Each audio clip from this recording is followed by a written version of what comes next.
Okay, folks, it's your buddy Mike Messier. The movie Boy Kills World. It was the secret surprise movie tonight.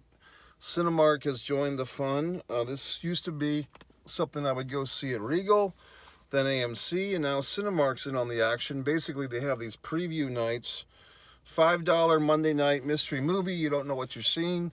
Tonight, I went to the movie, and it was Boy Kills World, which is a movie title I've seen bounced around, and I didn't know what to expect really. Should you go see this movie? Should you go not? I kind of have the feeling that if you want to go see it, you will go see it, and you'll probably like it. If you're not sure what the heck's going on with this thing, if you don't like violence, if you don't like blood, then stay away because it's got a lot of both. Me, I think a younger version of me would have liked this, or had I been in a different mood, but I didn't really have a great time with this one. And here's the thing, folks. I think in this type of case, when you see a movie, you kind of have to be in a certain mood, and the risk with these mystery movies is you may not be in the mood for what they're serving up, and that's the fun, but that's also the risk. So I guess I really wasn't in the action mood tonight. I wasn't in the mood, but like I said, it's the mystery. And once you're in the theater, it's too late to change movies.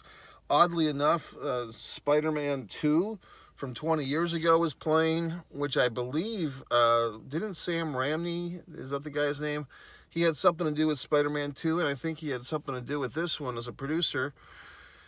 That being said, let me get into some of the nuances. So this is what I would suggest, fine folks. If you see my review, if you don't want to get spoiled, you don't want to get spoiled, go see the movie and then come back and watch the rest of the review. Because at this point, I'm going to start freely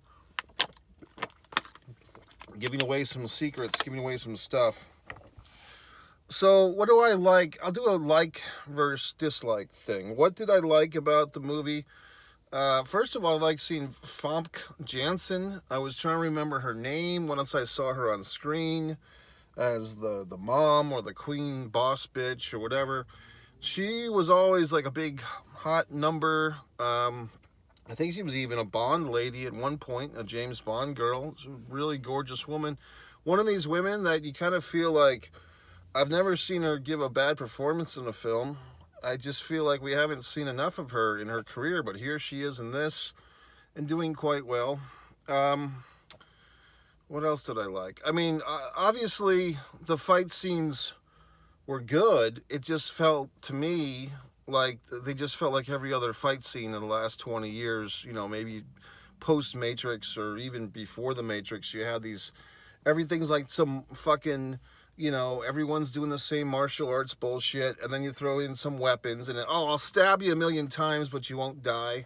I mean, at some point during this film, and other films as well, it's like, how many times do you have to fucking give somebody a lethal stab in the belly or whatever the fuck? And it seems in some of these fight scenes, especially the last big one, there's these moments when one character can easily just kill the other one, but they let the move go, because it does feel like pro wrestling moves. It feels like some STFs are getting thrown in there, like the trainer guy has some STFs. This is kind of leading to one of the big elements of this film, why I don't like it. And this is kind of nuanced, and maybe it's just me, but this movie has basically a big swerve at the end. If you've seen the movie, you know what I'm talking about. It has a big revelation, a big, you've been mind fucked kid your whole life, and what you thought was reality, what you thought went down didn't go down. Okay, I liked that surprise. I actually did. However, because of if you're going to make a film and you're going to have a big surprise like that at the end, it diminishes and it basically discounts and it disregards everything we saw before that. In this particular movie, I didn't have much emotional investment before that moment. I was more intrigued by the movie after that reveal. Like, I thought that was kind of cool, but I felt as an audience member being left out of that secret that the main character doesn't know about. I just didn't feel really emotionally attached to any of these fucking characters, and just, the idea with the editing for this one just felt like, throw everybody in the middle of the action and let them catch up. Okay, but what if I don't give a shit? And I think that because this was a mystery movie, that kind of lends itself to the I don't give a shit, because I didn't really pick this movie. This is just the circumstances. And when the movie started, it started really powerfully with the shooting of the family, or the shooting of whatever the fuck, and then you get the big reveal later, and it's like, okay, so everything we sat through for an hour and 45 minutes, or however the fuck long it was basically bullshit or a lie. And if you're going to pull that swerve off at the end, the audience really should be emotionally invested and tied into the lie. Like, we're really rooting for this fucking guy. But I really wasn't rooting for the fucking guy, because the whole point of him being a mute, because, we don't even know, at least unless I missed something, that he's got his tongue cut and he's been gouged in the ear by the master guy, because the master guy wants revenge for his dead family. All that stuff I dug, but just kind of information loading us at the end, I didn't give a shit by the time we got to the end. Like, by the time we got to the end, 15 minutes left of the movie, 20 minutes left, when all this fascinating information of this deception and this conflict where everybody's killing everybody and families and all, and who's the good guy, who's the bad guy, not to be fucking trite about it, but kind of like this Israel, Palestine, Gaza, all these things that I don't really fully comprehend or understand, but people that do fully comprehend and understand will give you 50 fucking different variations on a theme of who's at fault and who started it and who's worse and who's, you know what I mean? So for this, it's kind of like, okay, there's a conflict going on between these folks and these other folks, these two families, and people are getting killed, and people are using children as devices of war and weapons and so forth, and the evil master whose family was killed, but is he so evil, or is he just a revolutionary, and now he's going to train this aristocratic kid to go out and headhunt his own mother? So there's really, you don't like anybody. I mean, at least for me, it's like, okay, there's no, everything's gray. There's no black and white. All right, fine. I don't give a shit about any of you. You know what I mean? That's how I end up feeling when we have to blur all the goddamn lines. There's no good guys. There are no bad guys. They're all just bad guys. And everybody's killing each other. And all the fucking arms are getting smashed. Compare this to a little, simpler tale, perhaps. But I think a better executed movie. Commando. From fucking 1988, 1987, 86 maybe. Arnold Schwarzenegger has to go rescue his kidnapped daughter on some fucking obscure island from some assholes. You know what I mean? Simple premise. You've got Alyssa Milano as the daughter. She's the innocent. You got Arnold Schwarzenegger as the guy. And he's killing everyone, but we're cheering for him to kill people because it's a clear case of this is the good guy and these are the assholes. In this movie, it tries to outsmart itself. It tries to be cute. It's stay in your goddamn lane. If you're trying to make a fucking movie where there's some commentary on conflict or war, but it's just buried in conflict and war and just glorifying the violence, and I'm not a fucking prude when it comes to violence. I'm fine with it. But if I'm going to sit there and cheer for people to go around stabbing each other and breaking the arms and twisting the fingers and all that horse shit, I need to have an emotional investment. And really, I didn't. And then by the time they kind of got me, with like the Sixth Sense surprise, oh, okay, Mike, everything you've been watching for an hour and 40 minutes is bullshit, because here's what really happened. By the time we got to that, like I said, you've already lost me. And now I kind of got more into the movie with 15 or 20 minutes left in it, but then it's too fucking late. So does the movie think it's so good that I'm going to go and see it again? Oh, I have to figure it out now. Maybe, like I said, when I was a young man and I was more optimistic about things and I gave a shit a little bit more, maybe I would have gone see the movie a second time. But now there's so many movies that come. And then another thing, folks, you ready? I probably have just seen too many movies lately. I think this is the third night in a fucking row I've seen a movie. I did my review of whatever the fuck last night, Abigail, and then I think Saturday I saw something. So it's just, I'm getting flooded, and maybe I just need to get away from the movies, take a fucking few days off. This Hereditary thing is coming out, but to me, I just felt like this movie had too much of the same shit I've seen in other movies, too many of the goddamn martial arts things. Here's a little trick for you fine folks. I don't normally tell people these things, but that little cupboard in your fucking car in between the car seats? I keep things in there, and I keep my little cologne in there. So now I'm going to put some on as a nice, just to refresh. So anyway, that's the deal, folks. It's like I can honestly say that I didn't really like this movie as much as I wish I did. But I think that other people probably will. I mean, here's a movie. You say, "Oh, Mike, you just don't like action movie." Well, not really. A better movie than this one, I think, that had a better story, that was similar. Sucker Punch. Okay? No, for whatever the fuck reason, that's like an overlooked classic. I think I only saw it once, but when I saw it, I thought it was awesome and had a unique. These hot women, these hot girls are in this fucking psychiatric hospital, and they're all fighting to get out of it. You know what I mean? That was cool, but this. It's like, is the word dystopian, like end of the world shit?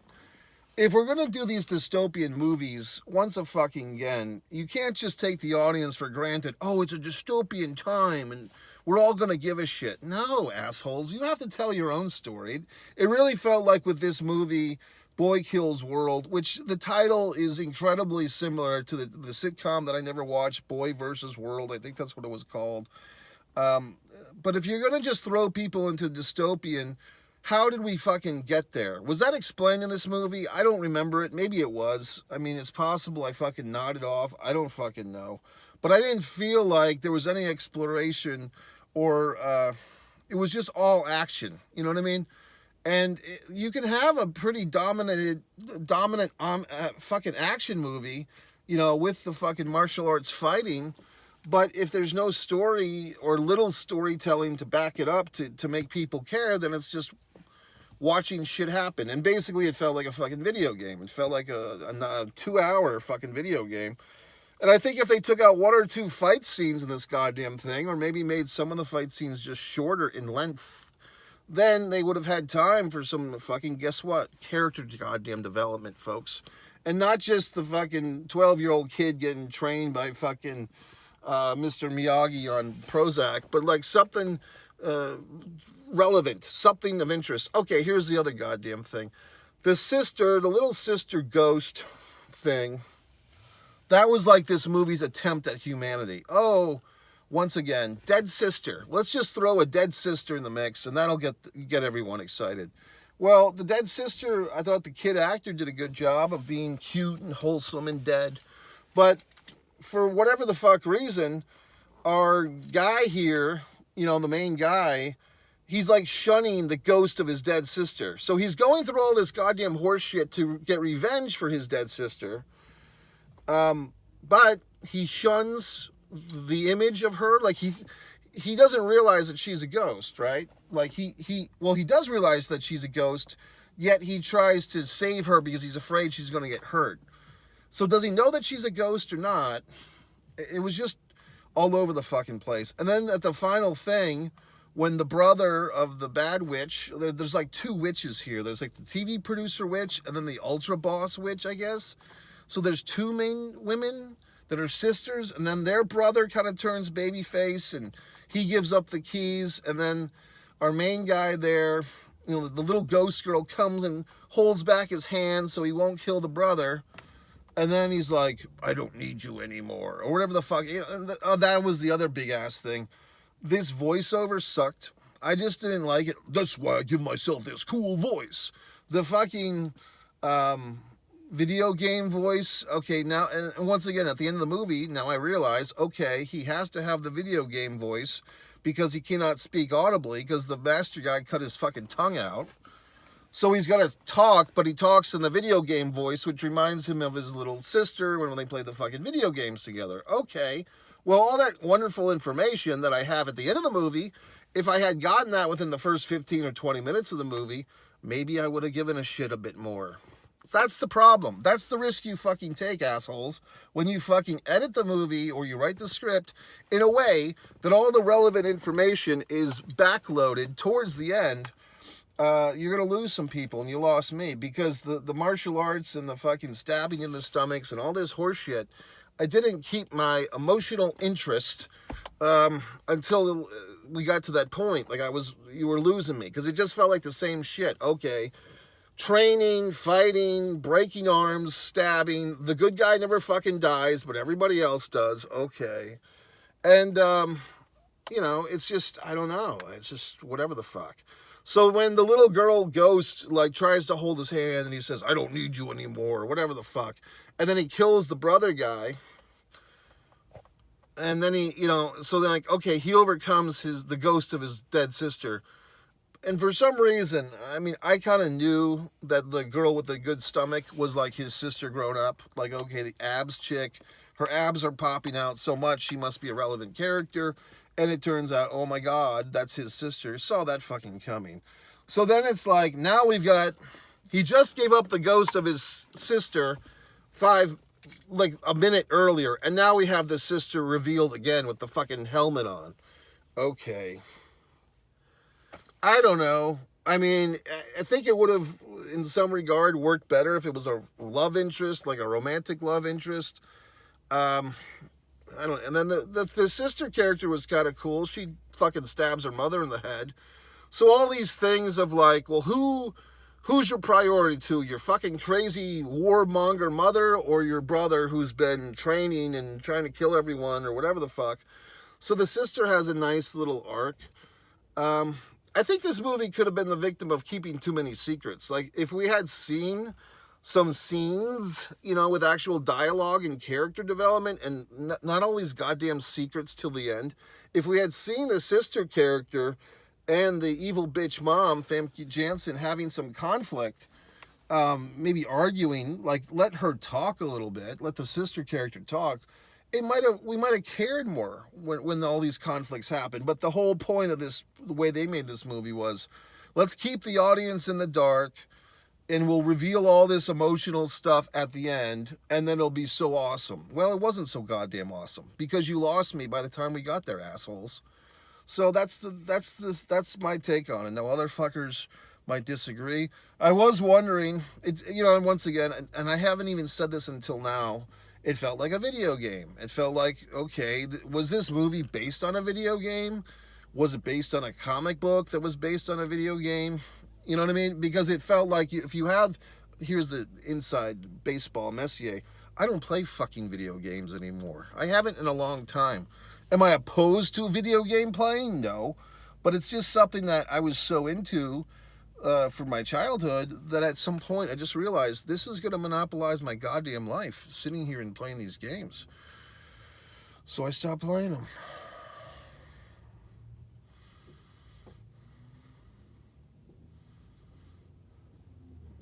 Someone was going into the vehicle next to me. So, I just stopped playing the video games, and I just don't like them consuming my time, so I don't play video games anymore. Now, I realize in the years since I haven't played video games, the video game world has gone to greater and greater and greater heights. There's a whole fucking world of people playing video games and watching other assholes play video games online for money. Like, people make their fucking life now by sitting there playing a video game, and other idiots are watching them play a video game, which I think is a little deranged, quite honestly. No offense, but I just don't understand the joy in that. Like, I'm going to sit here on my ass and watch some other idiot play a video game and get hints and clues. Okay. And I guess the appeal is that you feel like this person who's playing this video game is your buddy, and they're giving you all these secrets or whatever the fuck. I just don't see the appeal to that. You know what I mean? I think it's a waste of time. Now you might be saying, well, gee whiz, Mike, watching this video of you babbling about this fucking movie is a waste of time. Well, no arguments. I'm just saying, I don't get the video game thing. So this movie, I think you'll probably like it more than I do, and that's fine. But yeah, whatever the fuck. Boy Kills World. MikeMessier.com. You can stand me on social. All the links are on MikeMessier.com. Buy one of my wonderful books, Fight or Play Basketball, A Distance from Avalon. the Foreign Object eBay store. One artist, Mike Messier, One Man in a Camera Films, YouTube.